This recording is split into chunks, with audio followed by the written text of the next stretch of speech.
question in relation to the health and safety advisor? They answered the questions that I had at the time.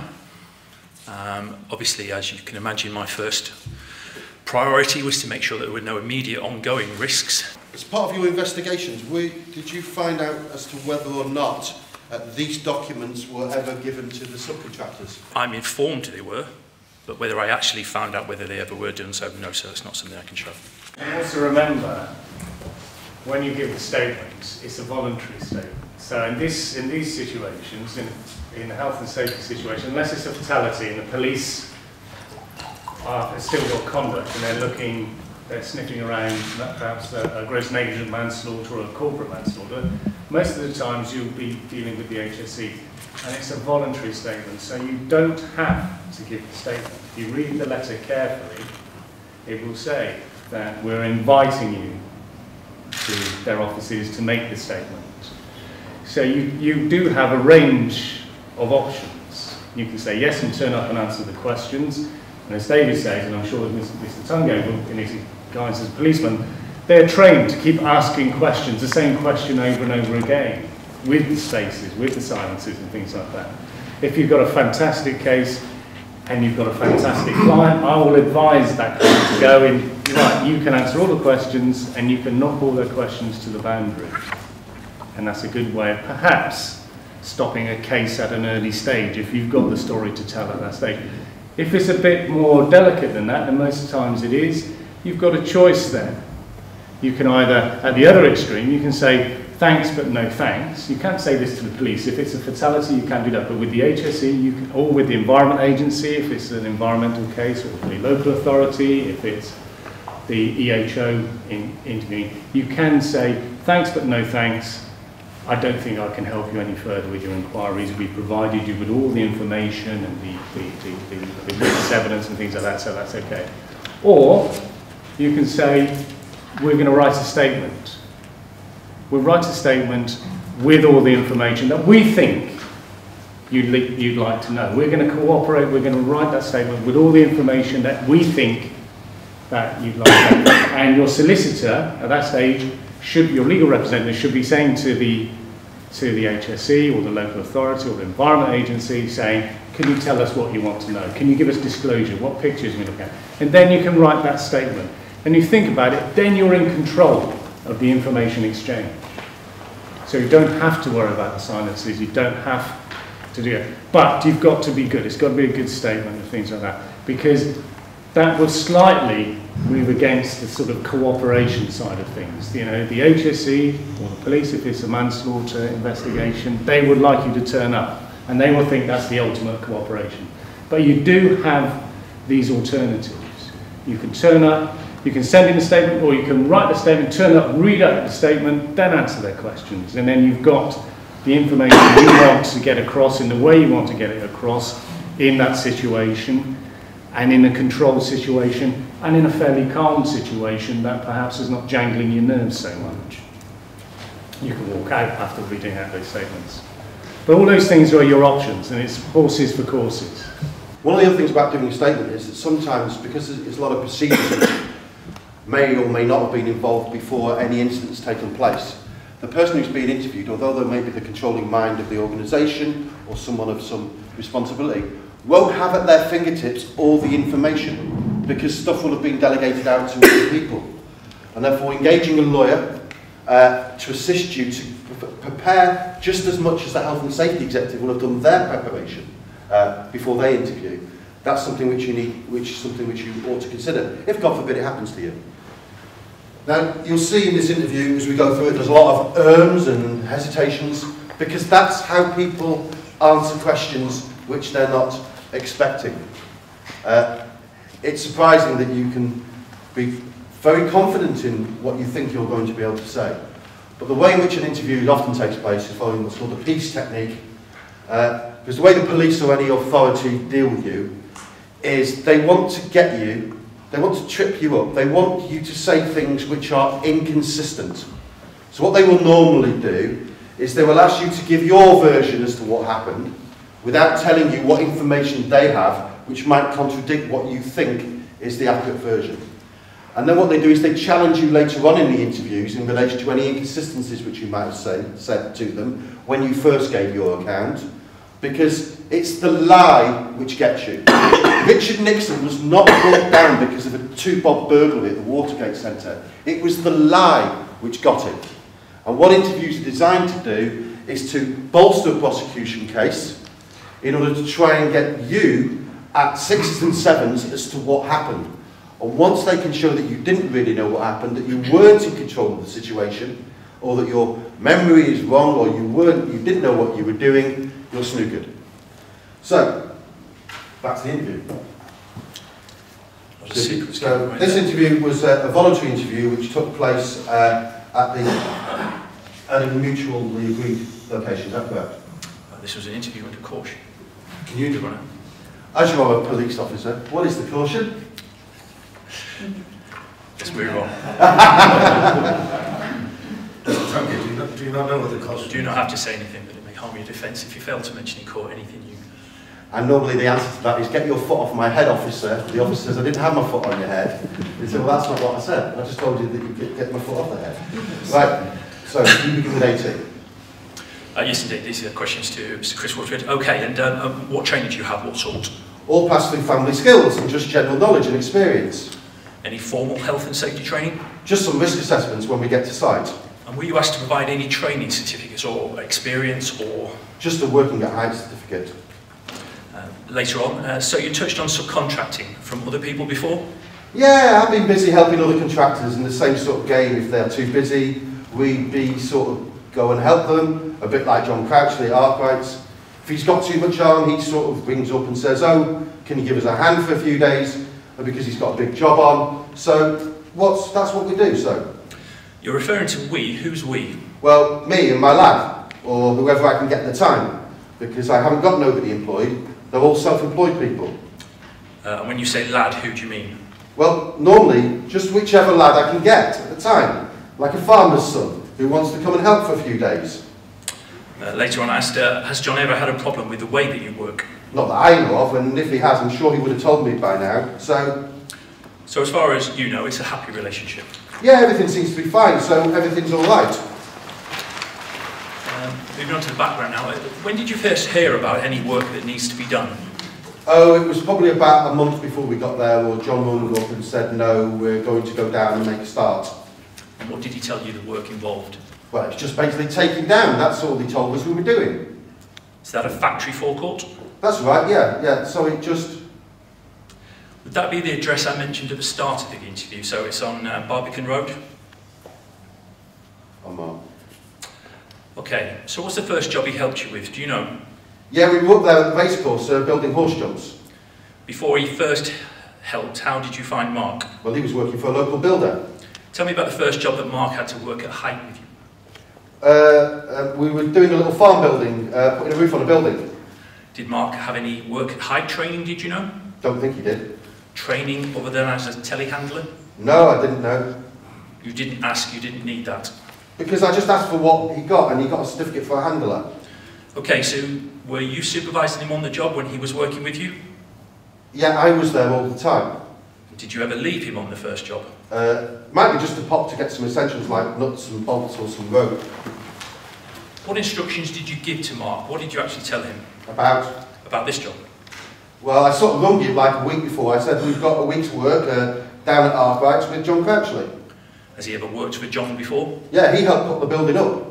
Okay, so how did the system of work change then, once you realised it was fragile? We popped the roofing sheets back on that, we'd taken off them, Mr. Crouchley, and I think it was Colin, one of Arkwright's people, that referred the scaffolders to come back and see about putting a mezzanine flooring to work off. Below the canopy? Below the canopy, yes. Sorry, not below the canopy, in between two roofs. So was Mark there when you were taking the first initial sheets off? Yeah. Check. He was there, yeah. And what was he doing? Well, he was just stood on the scaffolding. Okay, we moved on a little bit. So tell me, what would happen typically on a morning? Where would you go? Where would you not go? When would you use the harness, for instance? Well, when we've done like this job here. Yeah. Well, we normally put up an agricultural building, we always use safety nets which go underneath the building, and it's something that we've always done since the rules were extended, you know, brought in. But this particular job, we couldn't use safety nets because the factory was still open and the shop attached to it was open to the public too. Do you think it was safe? Oh, it was 100% safe. But it was just dragging the job out, which then I think John had allowed 3 or 4 days for it, and it was like an extra 10 days' work. Okay. And it wasn't like the cost of us, but it was the cost of the scaffolders trying to work with us so that we could get the roofing sheets on, but they could get their scaffolding boards out. As we, you know, hindsight is a great thing. You should have sandwiched their scaffolding boards in and left them there, but, well, they didn't want to do that. So what you're saying is working progressively, sheet at a time, scaffolders come in? Yeah, it was. Okay, so how often were you working, was John on site? Yeah, John was there all the time, bar the one morning when he did say that he had to go to a sheep fair in South Molton, and he'd got a bit of stock and he wanted to take to it, and he said to me, Mark, would you go on down and carry on? So. And when you've worked with John before, is that unusual to be left a little bit here and there? Yeah, you know, I understand that he's farming background as well, so everyone's got problems with animals. So it's safe to say that John trusts you? Yeah. He thinks you're an appropriate supervisor, someone he trusts, someone he has worked with? Well, you know, obviously, you know what I mean. Like I say, I've been there for 5 years, and you know what I mean. So obviously, there's that. So it wasn't unusual that he would have popped off for the day and left you with a task?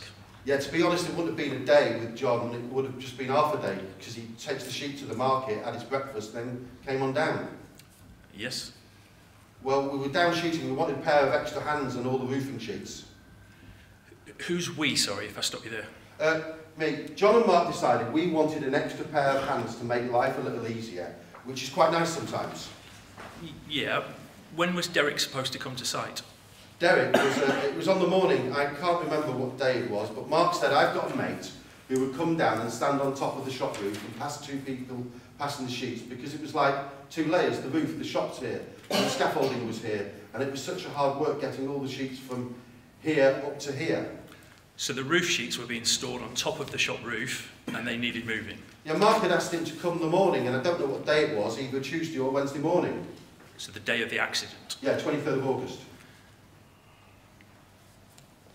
Yes, the 23rd of August. So, yeah, well... What instruction did you give to Derek in terms of what he should come, or when he should come? Well, Derek couldn't come until 9 o'clock because he had to drop his girlfriend off into town. And was John aware that Derek... Yeah, John was aware that we were going to get an extra pair of hands to give us a hand. Was he aware that it would be that day? Yeah, yeah. So John's there, you all discussed we need an extra pair of hands. Yeah. Derek. Yeah. So what is Derek's background now? How did Mark know him? Well, when I spoke to Derek in the evening, they'd been friends. Okay. Like, come to college together or whatever they've done, and I said to him, is he a good lad for working? And Mark said, yes. I don't really know he'd been roofing with a builder, and I don't know whether he got laid off or anything. I don't know his background, so I can't. We understand that Derek was going to be working the same way as Mark. You would be instructing what he did. Yeah. So describing the incident. Oh yeah, me and Mark were up on the scaffolding, and I was on the crawling boards, so on the boards above the frame with me harness on and the lanyard strap, and I passed a bit of guttering over to the end of the scaffolding to get down on top of the shop roof. And I saw Derek come up on the scaffolding. Did you see him before that point? No, I didn't see him, I didn't at all. I was busy concentrating on what I was doing. And when I the next thing I saw Derek, he was up on the scaffolding with Mark, just discussing what I think they were going to do.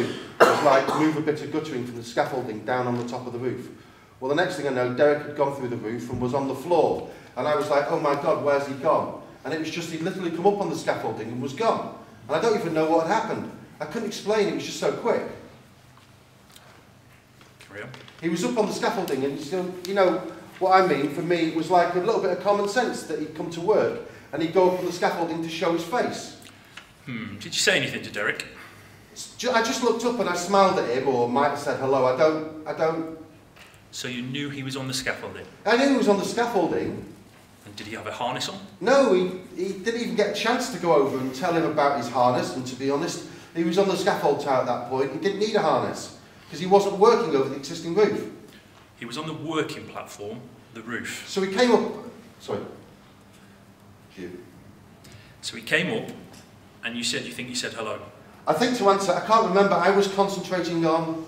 So when you smiled and said hello, did you think that potentially he needed to be signed in, or a harness, or... Well, literally, he was stood on top of the platform above the shop.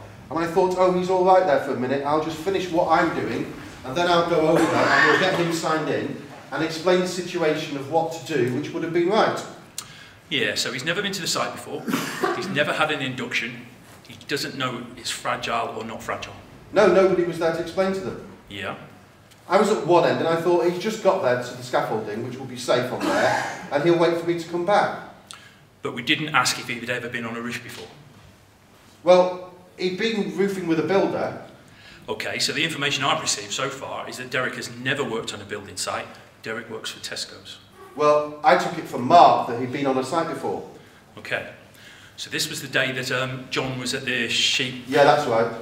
Do you know why John would arrange for Derek to come on that day if he wasn't there? Because it was a nice calm day and we were getting close to the weekend and our rights were like itching to get the job done pretty quick because the scaffolding and everything had been up. John was going to the market and he was going to come on down then, and we were going to go into our rhythm of 2 here and 2 there to get them. So progress the work, yeah? Yeah, so because like the roofing sheets were particularly different level to what we're working at, and it was making everything, because you've got 2 blokes here to put a sheet down, then you have to keep jumping down, lifting up a sheet. Were you ever told by anybody not to bring someone to the site? No, nobody said nothing about anybody. So John Crouchley never told you not bring anybody to the site whilst I'm not there? No, he didn't say that. Okay, and you explicitly told to bring that you needed someone? Yeah, we discussed it the day before to bring an extra pair of hands. And do you remember that conversation? Yeah, I do, yeah, because it was sort of like 5 o'clock and we all sort of said it would be great for an extra pair of hands to get the sheets up on site. So, and that would be John? John, myself. Mark? Yeah. And during that conversation it was made clear that it would be tomorrow? It would be, yeah. On the 23rd, okay. Would you like to anything else? Would you like to add anything else? So you're working on the canopy at one end, dealing with the valley gutter. That's right, yeah. What was Mark doing at the time? Can you recall? Mark was just stood on the scaffold tower. Were there any physical barriers between the scaffold tower, the working platform next to it, and the fragile roof? No, nothing. So nothing to indicate at this point, or? There was nothing. All we got was a scaffold tower here, and with the handrail up, so there was like a little lip, probably 400 mil, and that's all we had. So after Derek fell through the roof, tell me what happened. Well, I was there. I saw him moving like a bit of guttering. Then, like the next thing, Derek just disappeared. And I thought, oh God! So I untook my harness, ran down, and he was like lying on the floor. And that's when. So you were using your impact wrench at the time? I've got like a little nut gun. Yeah. To put the existing and taking the existing off. So yeah, I did look up, and I'll be there in a minute to explain what to do. And by the time I'd finished, what I was doing got over to Derek had like gone through the roof, and a little bit of guttering was like balancing sort of the edge. Do you know how long the time frame that Derek was on the roof before he fell was? 5 minutes. 5 minutes, and in that 5 minutes you didn't say there? Well, he was just there with Mark. Yep. On the scaffolding, they were just talking, and I was up the other end, and I thought that's fine. I'll be down in a minute with my last bit of guttering, and we'll discuss it. But we didn't even get to discuss or nothing. So, do you think the guy actually managed to get his story across in any logical, understandable way? Because reading, that's hard work. Because he's answering questions which aren't being asked. He's giving you information which is irrelevant. So if you are choosing to volunteer to give an interview, you've got to get it right. Those are real words. The individual never did any preparation for his interview, never had a lawyer involved, didn't even know what the allegation was. And if you read that interview, you'll be none the wiser as to what this is all about. So now I'm going to explain to you what it's all about. The reason why I didn't explain to you to begin with is to show you how badly people interview when they think they know what they're doing and they don't. What happened here is you have firm archives. They have the work which needs to be done. They get the subcontractors, and it's a mate. It's a guy who's done work for the foreman in the past. They put up a building and think the way you put it down is just the reverse way you put it up. They don't change the method statements. They don't think about working at height. They don't think about safety nets. Why? Because it's inconvenient. The job's supposed to take a couple of days. It works out because of a fragility they find in the roof. It's going to take much longer. Now they need more labourers. So all the subcontractor does is ask the young lad who's working with him if he knows someone. The young lad says, yeah, of course I know someone. The young lad then says, right, he could come the next day. There is a disagreement as to whether or not Arkwright's, the main principal, knew the young lad was turning up the next day. So knew that someone needed to be inducted, knew someone needed to be assessed, knew that things needed to be properly done. Our clients will say, we didn't know he was coming that day because I was off at the sheep farm, and had I known he was coming, I wouldn't have gone to the sheep farm. And I explicitly told the subcontractor, don't put someone on site until I'm back, until I've had a chance to talk to them. But there's a disagreement. Two people, despite the fact they know each other, have two different accounts as to what happened, which led to the individual, the young man coming on the site. The young lad turns up late, so isn't there before work starts, he's not inducted, he's not spoken to, he's not assessed, he's not given any safety gear. What does he do? He goes up to see the person he's going to be working for. He's busy with his nut wrench. And it's all right because he's on the scaffolding, and I'll talk to him in a minute when I've finished doing what I'm doing. And then looks round and he's gone through the roof because he's walked where he shouldn't have walked. He hasn't got a harness, there are no safety nets, no nothing. Because the subcontractor was too busy with his nut wrench. Didn't think, as you would all know with hindsight, the guy's going to let, I'm going to make sure I'm down there to meet him. I'm going to make sure he's inducted. I'm going to make sure he signs in. I'm going to make sure he knows what he's doing. I'm going to be giving him the directions. No, no, no. I'll carry on with my work and it'll all work out in the wash. And then what happens is the lad goes through the roof and suffers brain damage. So what we're looking at today is, one, the responsibility of that subcontractor for the lad who came onto the site. And secondly, for the main people, the client as we call them in law. Because they got the subcontractors in and effectively went, you do it. Didn't check everything was right, didn't know whether people were coming on the site, there's a disagreement on the evidence about that. Nothing done by it, just, here you are, you're the subcontractor, you do it. Now, imagine you're them, you're our clients. You left it all to a subcontractor and you get prosecuted. What account can you give? None. Because you didn't do anything, you left it all to the subcontractor. And because of subcontractor's failings, you end up in court. Now, why is that important to you? One, because you could be the client, but also, from the money point of view, as we'll deal with later, sentencing is linked to turnover. So, two people, one incident, both guilty for speaking sakes. One person's a sole trader, turnover £70,000, one's a business, turnover £15 million. One gets a massive fine, one gets what to him is a massive fine, but so different from what the client company, who would probably say, but hang on, it wasn't our fault, it was the subcontractor's fault. And that's what we're going to ventilate and discuss today. Method statements, 2 pages, cost, site security. Do you think that is produced specifically for this job, or do you think that's something that they just provide each time? I'd be surprised if this hasn't been put together from some form of previous template. £35 million turnover organisation, site rules, less than half a page, I'd say. Is that unusual? Is that what you'd expect? That isn't up to the standard I would normally see as part of my inspection routine, no.